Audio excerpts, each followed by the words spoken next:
श्री राम समर्थ। जून 10। हमारा व्यवहार, परमार्थ सब उसकी इच्छा से घटता है। ऐसी हुआ होता तो अच्छा होता, ऐसा सोचना ठीक नहीं।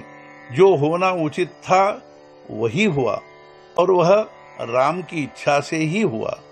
परमात्मा ने जो इच्छा की वही हुआ, किसी बात की बाधा नहीं आई।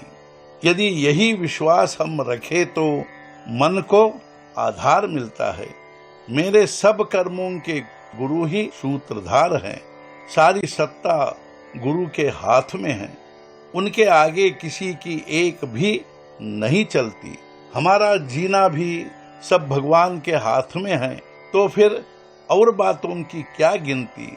किसी की भी कितनी ही भली बुरी स्थिति हो, उन सब बातों का नियंत्रण भगवान ही करता है। हमें अहंकार नहीं होना चाहिए।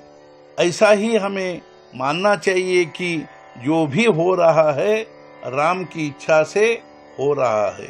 यद्यपि यह सिद्धांत सही है तो भी सावधानी से बरतना चाहिए। हमारा व्यवहार, परमार्थ जो भी घटता है वह सब उसकी इच्छा से चलता है। अतः होना जाना सब भगवान के हाथ में है। हम उसकी शरण में जाए। सबके कर्ता राम है। यह तथ्य चित्त में धारण करे तो चित्त में संतोष स्वयं पीछे पीछे चला आता है। मेरा हित राम के हाथ में है, यह विश्वास रखे तो हमें संतोष होगा।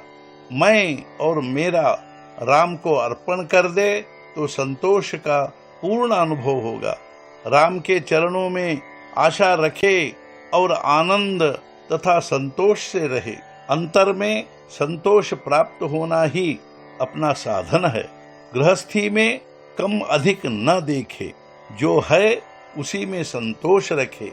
चिंता, अहमता, ममता, किसी ने अकारण किया हुआ अपमान या शब्द बाणों से किया गया पीड़न, इन सभी बातों में संतोष रखे।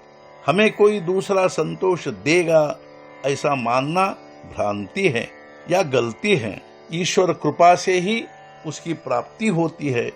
जब तक मन में कोई संदेह होगा तब तक संतोष की उपलब्धि नहीं होगी। विषय को खाद देने पर संतोष कैसे होगा? जब तक दृश्य का भान बनाया है तब तक संतोष नहीं होगा।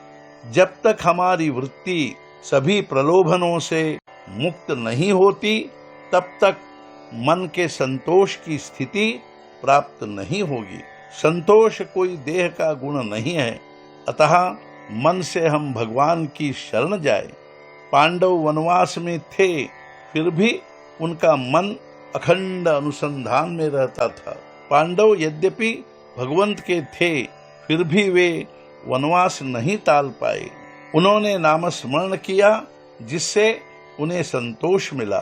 अब मैं राम का हो गया हूँ, यह विचार मन में पक्का रखे।